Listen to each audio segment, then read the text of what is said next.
আসসালামু আলাইকুম ওয়া রাহমাতুল্লাহ। আজকে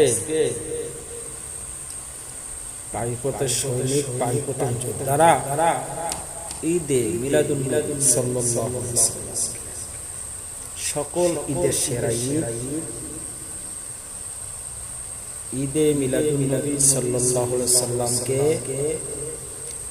বেদাত ফতুয়া দিয়ে আজে বাজে নিকৃষ্ট ভাষা যে কমেন্টগুলো করতেছো, তোমাদের ওই যে রাকিব আছে একটা, আবার সেদিনকে শুনলাম যে তোমাদের হাকিম সে বলতেছে মিলাদ কোরআনে নাই, হাদিসে নাই, কোন জায়গায় নাই। তাহলে তোদের কাছে আমার একটা প্রশ্ন, মিলাদ যদি কোরআনে না থাকে, হাদিসে না থাকে, কোন জায়গায় না থাকে, তাহলে তোদের মুরব্বীরা তো হাদিসেও পায়, কোরআনেও পায়, তোদের মুরব্বীরা রাসূলের মিলাদ পালন করে, তার মিলাদের পক্ষে কথা বলে, কিতাবের মধ্যে লিখে যায়, তাহলে তারা কেমনে পায় না? তোরা পাও না? তোরা বস্তা কুস্তা বিটো বিয়ে যে আছে না, আন্ডার গন্ডমূর্খ, এগুলো পাবি না।